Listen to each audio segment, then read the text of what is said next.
into my eyes and never let it go.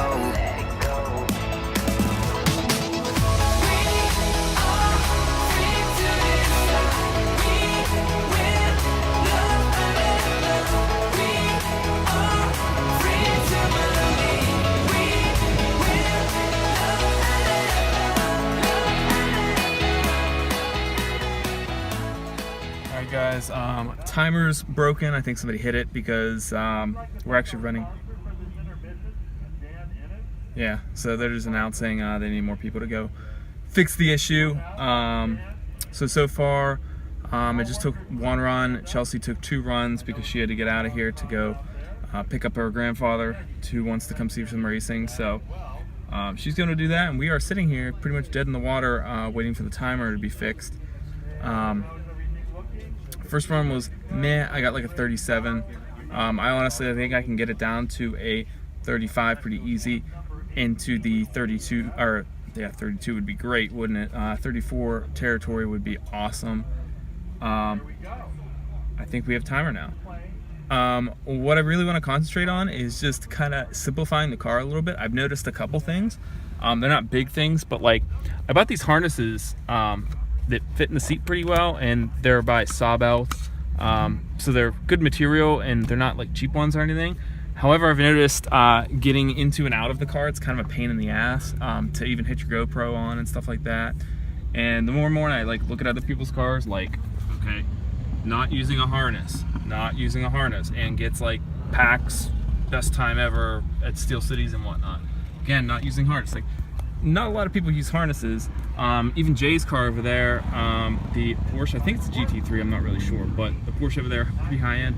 Again, it's really fast, doesn't need a harness. So I think I'm just fooling myself with like, oh, get a harness, because I read online and did a lot of research in the off season, and for somebody my stature, kind of small, they're like, oh yeah, you definitely need a harness to keep you in the seat. Like you'll get better times because like you can control the car better and whatnot. I think it's a little bullshit, to be totally honest. I think it's just more of a pain in the ass than anything, and it looks a little ridiculous, and it's a pain in the ass. Anytime I gotta get here, I have to, I obviously use this one on the street, and then these ones just here, so I gotta like put these off to the side all the time, and it's just a pain in the ass, total pain in the butt. So yeah, it looks like we're running again, so I'm gonna jump back. I'm kind of sitting in line, but not really. Our cars are just off and we're chilling here. But it looks like some people are moving a little bit, so I'm gonna go ahead and focus and concentrate on just doing my run right now, and not fuck the harness at this point. We're not doing that. So here's a Civic Type R, one of the first at North Hills, I believe. So yeah, I'm gonna jump back in line and we're gonna get through this.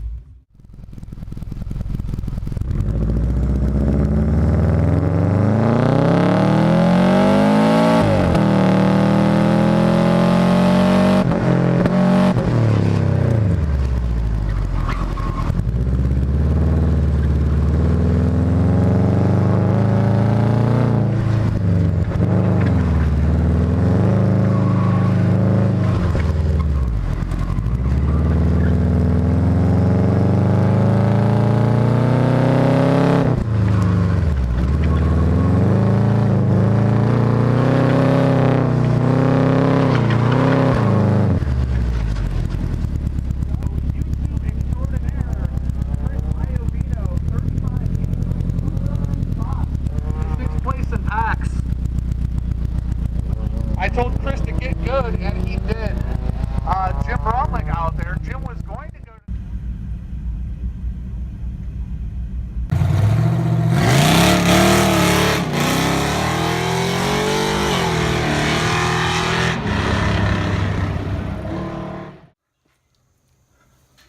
What is up, guys? I just got back from the 6th North Park event. Technically the 7th, since we've had the non-points event, but kind of really frustrating throughout most of the day. Both me and Thad, surprisingly, we have the same, at least, chassis. He's an STI and I have a WRX. We were both pretty frustrated throughout the day, and I know his times, he was hovering around like a 37, and I know his car's detuned. He just like took the turbo back and everything off of it, so he's a little down on power. But we have about the same power, I guess you could say now, ish. I'm probably still a lot lower than him due to the just drivetrain loss and everything on mine. But you know, we're always kind of neck and neck usually. But we were both having a lot of trouble, I think. I don't know if it was the course, I don't know if it was us. Part of it I want to blame on my tires all the time and say, oh, these stupid all seasons. I mean, yeah, that's going to be a thing. But I think a lot of times we want to place a lot of blame on stuff like that. So I was really like, this sucks. You know, I can't get any better times. I'm getting like 36.5, and even that was good in my opinion with what I had. And you know, I just went out there with a better mindset in the last run, and I said, you know what, I'm just, not to be an idiot here, but just gonna send it. You know what I mean? Just kind of like, you know, really just focus on like, I just need to get A to B fast. You know what I mean? Like, plan to go around things, but like the main thing is just get ahead, get quick. So I focused on that a lot more, and I focused on being a little smoother with my inputs and just trying to be on the power as usual. I think with me, I always tend to back off of power a little bit, and maybe that's just from fear of like the tires not gripping, you know, because I don't have good tires at this point. But I managed to shave 8/10 of a second off in my last run, so that was like really like whoa, and I moved up 2 spots in the rankings in my class. So really good, and especially in STX, there seems to not be a large margin in between everybody, like kind of in that mid-pack. So even though you might end up mid-pack, you know, second's a lot, but just getting that extra second through, you know, maybe some RE71s or something like that everybody else is running anyways, but just getting that is going to help you. Like, that's going to add like a second right there, you know. In a 60-second course, I could add like almost 2, I've heard. So I think pretty much at this point, you know, it's really just like you got to get the RE71s. So really just I'm happy with how the day ended up, and somebody's cutting trees. Seriously, we got kids up and down the street, we got people cutting shit, so I think they're done. But yeah, I mean, honestly, that last run was like yes, and the rest of the day was like, you know. But it is what it is. So far this season, I've learned a ton of stuff. And I think I've gotten better in even having crappier tires. I think it's made me actually a better driver, and just having to get around not having grip and things like that. So whenever I do get grip, it's going to be like, whoa, you know, you can be more on that edge of that grip that you now have. So with all that said, I'm not going to bore you with too much more of like a vlog style thing. So that's it. You saw the runs before. And that's might be the last time I'm running this car for the season. Next weekend, I'm not really sure what I'm doing.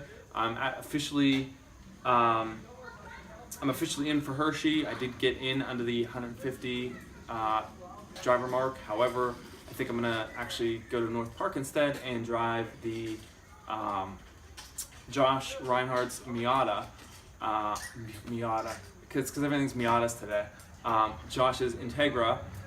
It's got like a roll cage, harnesses, and it's, you know, suspension and stuff like that. So he does a lot of hill climbs in it, and its secondaries is like an autocross car, but that's gonna be a lot of fun. So I'm just gonna focus on doing that, having a good time, trying something different, and then next season I haven't really figured out what I want to do. Part of me says, I hate to say it, but get rid of the car. You know, Alex has told me that. Other people have said, you know, get rid of it, sell it. You know, Thad's selling his STI, that might be on there. I'm not really sure what's going to go down with any of this stuff. All I do know is I will be getting RE71s for whatever car I have, whether or not that's this one, maybe Thad's, I don't know. I think the BRZ is kind of out of the picture. I just don't feel like the BRZ really anymore. I like to have more power and a better car rather than just a kind of lightweight autocross missile, essentially. Not that I drive it on the street anymore anyhow, but that's kind of where things are looking at right now, but that's going to change a lot in the next couple of months, and we'll just kind of see where everything goes. With all that said, guys, I am going to leave you guys there. I'm going to go in and get something to eat because the can that I had of basically SpaghettiOs that I was gonna eat for lunch. The top ripped off, and I was kind of pissed about it. And I do want to show you guys because it's kind of ridiculous, but it was one of those pull tops, you know? And I went to pull it off, and the pull top literally ripped off of here. So these Aldi brand, cheapo, 60-cent raviolis. Yeah, that's the first time that's happened, but I'm gonna have to like cut this open or something at some point to eat it. But see you guys. I'll talk to you later. I don't really have anything else to say right now, so glad you enjoyed the video. Make sure to comment down below, hit that like button, subscribe, all that stuff. I always say there's a lot of cool stuff coming, but like it's most you guys know what the channel's all about. So go check out the other videos. There's a lot of good stuff out there already, and I will talk to you guys later. See ya.